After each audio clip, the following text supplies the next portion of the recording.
ಆಸರವೋಣಿ ಹಳೆ ಹುಬ್ಬಳ್ಳಿಯ ಆಸರವೋಣಿಯ ಪುಷ್ಕರಣಿಯ ಕಿಚ್ಚು ಜೋರಾಗಿ ಭುಗಿಲೇಳ್ತಾ ಇದೆ. ಕೆಲವೇ ಕ್ಷಣಗಳಲ್ಲಿ ಹಿಂದೂ ಸಂಘಟನೆಗಳು ಹೋರಾಟಕ್ಕೆ ಕೂಡ ಮುಂದಾಗ್ತಾ ಇವೆ ಅಂತ ಹೇಳಲಾಗ್ತಾ ಇದೆ. ಅನಧಿಕೃತ ಸಿಸಿ ರಸ್ತೆಗಳನ್ನು ಕಿತ್ತು ಹಾಕೋದಾಗಿ ಸಡ್ಡು ಹೊಡೆಯಲಾಗಿದೆ. ಭವಾನಿ ಶಂಕರನಾರಾಯಣ ದೇವಸ್ಥಾನದ ಮುಂದೆ ಪ್ರತಿಭಟನೆಗೆ ತಯಾರಿ ಮಾಡಿಕೊಳ್ಳಲಾಗಿದೆ. ಪುಷ್ಕರಣಿಯನ್ನು ಒತ್ತುವರಿ ಮಾಡಿಕೊಳ್ಳಲಾಗಿದೆ ಅಂತ ಹಿಂದೂ ಸಂಘಟನೆಗಳು ಆರೋಪ ಮಾಡುತ್ತಿದ್ದಾವೆ. ಭವಾನಿ ಶಂಕರನಾರಾಯಣ ದೇವಸ್ಥಾನದ ಸುತ್ತ ಬಂದೋಬಸ್ತ್ ಮಾಡಲಾಗಿದೆ. 500 ಮೀಟರ್ ವ್ಯಾಪ್ತಿಯಲ್ಲಿ ಪೊಲೀಸರುಗಳನ್ನು ನಿಯೋಜನೆ ಮಾಡಲಾಗಿದೆ. ರಿಪಬ್ಲಿಕ್ ಕನ್ನಡಕ್ಕೆ ಕಮಿಷನರ್ ಶಿಶುಕುಮಾರ್ ಪ್ರತಿಕ್ರಿಯೆ ಕೊಟ್ಟಿದ್ದಾರೆ. ಈ ಹಿಂದೆ ಗಲಭೆ ನಡೆದಿರುವ ಪ್ರದೇಶ ಇದು. ಅಲ್ಲಿಯೇ ಮತ್ತೊಂದು ವಿವಾದ ಸೃಷ್ಟಿಯಾಗಿದೆ. ಐತಿಹಾಸಿಕ ಭವಾನಿ ಶಂಕರನಾರಾಯಣ ದೇವಸ್ಥಾನದ ಮುಂಭಾಗದಲ್ಲಿ ಈ ಹಿಂದೆ ಇತ್ತು ಎನ್ನಲಾದಂತಹ ಪುಷ್ಕರಣಿ ಅದನ್ನು ಒತ್ತುವರಿ ಮಾಡಿಕೊಳ್ಳಲಾಗಿದೆ ಅನ್ನೋದು ಹಿಂದೂ ಪರ ಸಂಘಟನೆಗಳ ಆರೋಪ. ಪುಷ್ಕರಣಿ ವಿಚಾರದಲ್ಲಿ ಕಳೆದ 15 ದಿನಗಳಿಂದ ಈ ಜಟಾಪಟಿ ನಡೀತಾನೆ ಇದೆ. ಒಂದು ಕಡೆ ಮಸೀದಿ, ಮತ್ತೊಂದು ಕಡೆ ದೇವಸ್ಥಾನ ನಡುವೆ ಇರುವ ಅತ್ಯಂತ ಸೂಕ್ಷ್ಮ ಜಾಗದಲ್ಲಿ ಈಗ ವಿವಾದ ತಲೆ ಎತ್ತಿದೆ.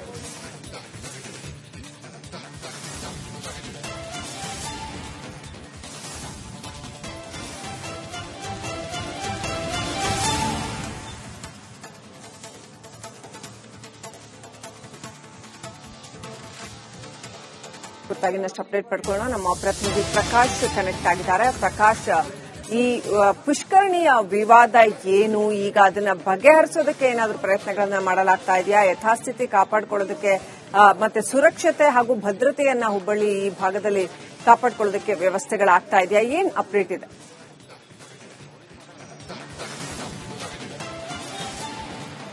ಎಸ್, ಖಂಡಿತವಾಗ್ಲೂ ಶ್ರೀಲಕ್ಷ್ಮಿ, ಹುಬ್ಬಳ್ಳಿಯ ಹಳೆ ಹುಬ್ಬಳ್ಳಿ ಭಾಗದಲ್ಲಿ ಇರತಕ್ಕಂಥ ಆಸಾರವೋಣಿಯಲ್ಲಿ ಇರತಕ್ಕಂಥ ಐತಿಹಾಸಿಕ ಭವಾನಿ ಶಂಕರ ನಾರಾಯಣ ದೇವಸ್ಥಾನದ ಪುಷ್ಕರಣಿ ವಿಚಾರ ಸಾಕಷ್ಟು ಒಂದು ತಾರಕಕ್ಕೆ ಏರಿರ್ತಕ್ಕಂಥದ್ದು. ಒಂದು ಪ್ರಮುಖವಾದಂತಹ ಅಂಶ ಅಂದ್ರೆ ಹಿಂದೂ ಸಂಘಟನೆಗಳ ಕಾರ್ಯಕರ್ತರು, ವಿವಿಧ ಹಿಂದೂ ಪರ ಸಂಘಟನೆಗಳ ಕಾರ್ಯಕರ್ತರು ಜೊತೆಗೆ ಈ ಒಂದು ಹಿಂದೂ ಪರ ಸಂಘಟನೆಗಳ ಕಾರ್ಯಕರ್ತರಿಗೆ ಬಿಜೆಪಿ ಕೂಡ ಇವತ್ತು ಒಂದು ಬೃಹತ್ ಹೋರಾಟಕ್ಕೆ, ಬೃಹತ್ ಪ್ರತಿಭಟನೆಗೆ ಸಾಥನ್ನು ಕೊಟ್ಟಿರ್ತಕ್ಕಂಥದ್ದು. ಈ ಹಿನ್ನೆಲೆಯಲ್ಲಿ ಮುಂಜಾಗ್ರತಾ ಕ್ರಮವಾಗಿ ಹುಬ್ಬಳ್ಳಿ ಧಾರವಾಡ ಪೊಲೀಸ್ ಇಲಾಖೆ ಇಲ್ಲಿ ಹೈ ಅಲರ್ಟ್ ಆಗಿರ್ತಕ್ಕಂಥದ್ದು. ದೇವಸ್ಥಾನದ ಸುತ್ತಮುತ್ತಲು ಈ ಒಂದು ಐತಿಹಾಸಿಕ ದೇವಸ್ಥಾನ ಏನಿದೆ, ಐತಿಹಾಸಿಕ ದೇವಸ್ಥಾನದ ಸುತ್ತಮುತ್ತಲು 500 ಮೀಟರ್ ಒಂದು ನಿಷೇಧಾಜ್ಞೆಯನ್ನ ಜಾರಿ ಮಾಡಿರ್ತಕ್ಕಂಥದ್ದು. ಪ್ರಮುಖವಾದಂತಹ ಅಂಶ ಅಂದ್ರೆ ಈ ಒಂದು ದೇವಸ್ಥಾನದ ಇತಿಹಾಸವನ್ನ ಗಮನಿಸೋದಾದ್ರೆ ಹಿಂದೂ ಪರ ಸಂಘಟನೆಗಳ ಕಾರ್ಯಕರ್ತರ ಒಂದು ಪ್ರಕಾರ 1823-24 ಒಂದು ಅವಧಿಯಲ್ಲಿ ಈ ಒಂದು ದೇವಸ್ಥಾನದ ಆವರಣದಲ್ಲಿ ಪುಷ್ಕರಣಿ ಇತ್ತು. ಆ ಪುಷ್ಕರಣಿ ಜಾಗದಲ್ಲಿ ಇವತ್ತು ಅನಧಿಕೃತವಾಗಿ ಸಿಸಿ ರಸ್ತೆಯನ್ನು ನಿರ್ಮಾಣ ಮಾಡಲಾಗಿದೆ.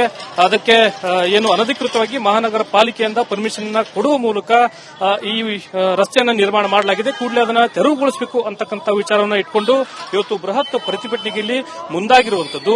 ಈ ಹಿನ್ನೆಲೆಯಲ್ಲಿ ಮುಂಜಾಗ್ರತಾ ಕ್ರಮವಾಗಿ 1500ಕ್ಕೂ ಅಧಿಕ ಪೊಲೀಸ್ ಸಿಬ್ಬಂದಿಗಳನ್ನು ಇಲ್ಲಿ ನಿಯೋಜನೆ ಮಾಡುವುದರ ಜೊತೆಗೆ ಪ್ರತಿಭಟನೆಗೆ ಅವಕಾಶ ಮಾಡಿಕೊಳ್ಳದಂತೆ ಒಂದು ರೀತಿ ನಿಷೇಧಾಜ್ಞೆ ಜಾರಿ ಮಾಡುವುದರ ಜೊತೆಗೆ ಪೊಲೀಸ್ ಇಲಾಖೆ ಒಂದು ಮುಂದಾಗಿದೆ. ಇನ್ನು ನನ್ನ ಎಡಭಾಗದಲ್ಲೂ ಕೂಡ ತಾವು ಗಮನಿಸ್ತಾ ಇರಬಹುದು, ಬೆಳಗ್ಗೆ 6 ಗಂಟೆಯಿಂದ 10 ಗಂಟೆವರೆಗೂ ನಿಷೇಧಾಜ್ಞೆಯನ್ನ ಜಾರಿ ಮಾಡಿರ್ತಕ್ಕಂಥ ಒಂದು ಏನು ಅನೌನ್ಸ್ಮೆಂಟ್ ಅನ್ನು ಮಾಡುವ ಮೂಲಕ ರಸ್ತೆ ಉದ್ದಕ್ಕೂ ಅನೌನ್ಸ್ಮೆಂಟ್ ಮಾಡುವುದರ ಜೊತೆಗೆ ಸಾರ್ವಜನಿಕರಲ್ಲಿ ಒಂದು ಜಾಗೃತಿಯನ್ನು ಇಲ್ಲಿ ಮೂಡಿಸಲಾಗ್ತಾ ಇದೆ. ಇನ್ನು ಈ ವಿವಾದಕ್ಕೆ ಸಂಬಂಧಪಟ್ಟಂತೆ ಇವತ್ತು ಯಾವ ರೀತಿ ಪ್ರತಿಭಟನೆ ನಡೀತಾ ಇದೆ ಅನ್ನೋದ್ರ ಕುರಿತು ಹಿಂದೂ ಪರ ಸಂಘಟನೆಗಳ ಕಾರ್ಯಕರ್ತರ ನಮ್ಮ ಜೊತೆ ಅವ್ರನ್ನ ಮಾತಾಡ್ತೀನಿ. ಸರ್, ಏನಿದು ಪುಷ್ಕರಣಿ ವಿವಾದ?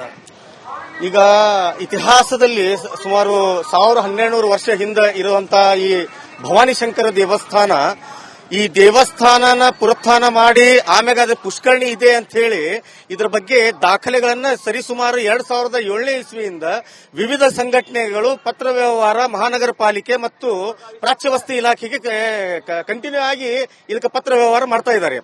ಇದನ್ನ ಏನು ಪತ್ರ ವ್ಯವಹಾರ ಏನು ಮಹಾನಗರ ಪಾಲಿಕೆಗೆ ಮಾಡ್ತಾ ಇದ್ದಾರ, ಅದನ್ನ ನಮಗೆ ಯಾವುದೇ ರೀತಿಯ ಅದಕ್ಕೆ ಹಿಂಬರಹ ಕೊಡದೆ, ಅದಕ್ಕೆ ಯಾವುದೇ ರೀತಿಯ ಉತ್ತರ ಕೊಡದೆ, ಅಲ್ಲಿ ಪುಷ್ಕರಣಿ ಇದ್ದಂತಹ ದಾಖಲೆಗಳು ಇದ್ದಾಗಿಯೂ ಸಹಿತ ಇವತ್ತು ಪ್ರಾಚ್ಯವಸ್ತು ಇಲಾಖೆಯ ಒಂದು ಕಾನೂನು ಪ್ರಕಾರ ಯಾವುದು ಪುರಾತನ ದೇವಾಲಯಗಳಿದೆ ಅಲ್ಲಿ 100 ಮೀಟರ್ ಅಂತರದಲ್ಲಿ ಯಾವುದೇ ಕಾಮಗಾರಿ ಮಾಡಬೇಕಂತಿದ್ರೆ ಪ್ರಾಚ್ಯವಸ್ತು ಇಲಾಖೆಯಿಂದ ಪರ್ಮಿಷನ್ ತಗೋಬೇಕು.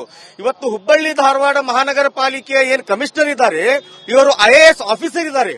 ಇವರಿಗೆ ಕಾನೂನು ಬಗ್ಗೆ ಅರಿವು ಇದ್ದಾಗಿಯೂ ಸಹಿತ ಇವರು ಒಂದು ರಾಜಕಾರಣಿ ತರ ಒಂದು ಬಿಹೇವ್ ಮಾಡ್ತಾ ಇದ್ದಾರೆ.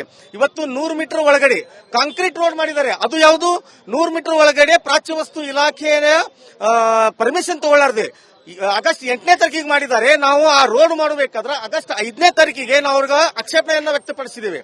ಅದನ್ನೆಲ್ಲ ಬಿಟ್ಟು ಪೊಲೀಸ್ ಪ್ರೊಟೆಕ್ಷನ್ ತಗೊಂಡು ಅದು ಅಕ್ರಮ ರಸ್ತೆಯನ್ನ ಮಾಡ್ಲಿಕ್ಕೂ ಸಹಿತ ಇಲ್ಲಿಯ ಪೊಲೀಸ್ ಕಮಿಷನರ್ ಸಹಿತ ಮತ್ತು ಪೊಲೀಸ್ ಡಿಪಾರ್ಟ್ಮೆಂಟ್ ಸಹಿತ ಆ ಅಕ್ರಮ ಕೆಲಸಕ್ಕೆ, ಆ ಅಕ್ರಮ ಬಾಹಿರ ಕೆಲಸಕ್ಕೆ ಅವರು ಸಹಿತ ಅವರು ಕೈ ಜೋಡಿಸಿದ್ದಾರೆ. ಇವತ್ತು ನಾವು ಅದನ್ನು ಕಿತ್ತು ಒಗಿತೀವಿ ಅಂತೇಳಿ ನಾವೇನ ಕಾನೂನುಬದ್ಧವಾಗಿ ಇರಬೇಕು ಅಂತೇಳಿ ನಾವೇನು ಮಾಡ್ತಾ ಇದ್ದೀವಿ. ನಮ್ಮನ್ನ ಇವರು ತಡಿತಾ ಇದ್ದಾರೆ ಅಂತ ಹೇಳಿದ್ರೆ ಇವರು ಕಾನೂನು ಪರವಾಗಿದ್ದಾರಾ ಏನು ವಿರುದ್ಧವಾಗಿದ್ದಾರಾ ಅಂತೇಳಿ ಅವ್ರು ಹೇಳಬೇಕಾಗಿದೆ. ಸರ್, ಪ್ರಮುಖವಾಗಿ ಇವತ್ತು ಯಾವ ರೀತಿ ಹೋರಾಟ ಮಾಡ್ತಾ ಇದ್ರಿ? ಸಂಪೂರ್ಣವಾಗಿ 500 ಮೀಟರ್ ಒಂದು ನಿಷೇಧಾಜ್ಞೆಯನ್ನ ಜಾರಿ ಮಾಡಿದ್ದಾರೆ. ಹರ ಹರ ಶಂಕರ, ಶಿವ ಶಿವ ಶಂಕರ. ಸುಮಾರು ಈ ಭವಾನಿ ಶಂಕರ ಮತ್ತು ನಾರಾಯಣ ದೇವಸ್ಥಾನ ಚಾಲುಕ್ಯರ ಕಾಲದಲ್ಲಿ ಸುಮಾರು 1400 ವರ್ಷದ ಹಿಂದಿನ ಒಂದು ಇತಿಹಾಸ. ಅಲ್ಲಿ ಭವಾನಿ ಶಂಕರ ದೇವಸ್ಥಾನಕ್ಕೆ ಅಲ್ಲಿ ಆ ಬೆಳಗ್ಗೆ ಆ ಒಂದು ಪುಷ್ಕರಣಿಯಿಂದ ನೀರನ್ನು ತೆಗೆದುಕೊಂಡು ಬಂದು ಪ್ರತಿನಿತ್ಯ ಒಂದು ಪೂಜೆ ಮತ್ತು ಪುನಸ್ಕಾರ ಮಾಡುವ ಒಂದು ಪರಂಪರೆ ಅದು ಯಾವಾಗ ಬಂದಾಗಿದೆ. ಈಗಾಗಲೇ ನಮ್ಮ ಎಲ್ಲ ಕಾರ್ಯಕರ್ತರು ಅದರ ಏನು ಒಂದು ಪುರಾವೆಯನ್ನ ಆಲ್ರೆಡಿ ಕೊಟ್ಟಿದ್ದಾರೆ. ಮತ್ತು ಪ್ರಾಚ್ಯ ವಸ್ತು ಇಲಾಖೆಯ ಸಂಬಂಧಪಟ್ಟಿದ್ದ ಈ ಒಂದು ದೇವಸ್ಥಾನ 100 ಮೀಟರ್ ಮತ್ತು 200 ಮೀಟರ್ನಲ್ಲಿ ಯಾವುದೇ ಒಂದು ಕಟ್ಟಡ ಆಗಬಾರದು, ಏನೂ ಆಗಬಾರದು ಅಂತ ಹೇಳಿ ಅವರ ಒಂದು ಏನು ನಿಯಮ ಇದೆ ಅದನ್ನ ಉಲ್ಲಂಘನೆ ಮಾಡಿ ಅಲ್ಲಿ ಈ ಒಂದು ರೋಡನ್ನ ನಿರ್ಮಿಸಿದ್ದಾರೆ. ಇದು ಏನಿದೆ ಇವತ್ತಿನ ತಮ್ಗೆ ಗೊತ್ತಿರಬೇಕು, ಕರ್ನಾಟಕದ ಏನು ಸರ್ಕಾರ, ಕಾಂಗ್ರೆಸ್ ಸರ್ಕಾರ ಹಿಂದೂ ವಿರೋಧಿ ಸರ್ಕಾರ ಇದೆ ಮತ್ತು ಇದನ್ನ ನಾವು ಜೀವ ಕೊಡುವೆವು, ಆದರೆ ಪುಷ್ಕರಣಿ ಬಿಡಲಾರೆವು.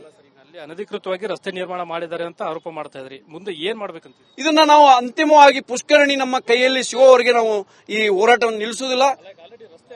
ಸರ್, ರಸ್ತೆ ಆದರೂ ಪರವಾಗಿಲ್ಲ, ರಸ್ತೆಯನ್ನು ನಾವು ಕಾನೂನು ಪ್ರಕಾರ ರಸ್ತೆಯನ್ನು ಕಿತ್ತೊಗಿತೀವಿ.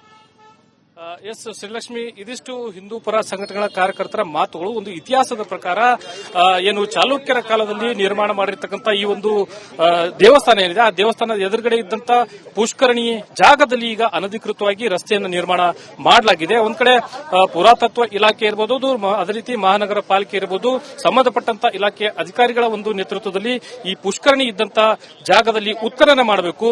ಅಂದಾಗ ಮಾತ್ರ ಸತ್ಯಾಸತ್ಯತೆ ತಿಳಿಯುವಂತ ಒಂದು ಸಾಧ್ಯತೆ ಇರುವಂತದ್ದು. ಈ ಹಿನ್ನೆಲೆಯಲ್ಲಿ ರಸ್ತೆ ನಿರ್ಮಾಣ ಮಾಡಿರುವಂತಹ ಒಂದು ಅನಧಿಕೃತವಾದಂತಹ ರಸ್ತೆಯನ್ನು ನಿರ್ಮಾಣ ಮಾಡಿರುವಂತಹ ಹಿನ್ನೆಲೆಯಲ್ಲಿ ಅದನ್ನು ನಾವು ತೆರವುಗೊಳಿಸ್ತೀವಿ, ಅದಕ್ಕೆ ಯಾವುದೇ ರೀತಿಯಾದಂತಹ ಅವಕಾಶಗಳನ್ನು ಮಾಡಿಕೊಡ್ತಾ ಇಲ್ಲ, ನಮಗೆ ದಿಗ್ಬಂಧನವನ್ನ ಹಾಕಲಾಗಿದೆ ಅಂತಕ್ಕಂಥ ಒಂದು ಆಕ್ರೋಶವನ್ನ ಹಿಂದೂ ಪರ ಸಂಘಟನೆಗಳ ಕಾರ್ಯಕರ್ತರು ಮಾಡ್ತಾ ಇರುವಂತದ್ದು. ಇನ್ನೇನು ಕೆಲವೇ ನಿಮಿಷಗಳಲ್ಲಿ ಈ ಒಂದು ಹೋರಾಟ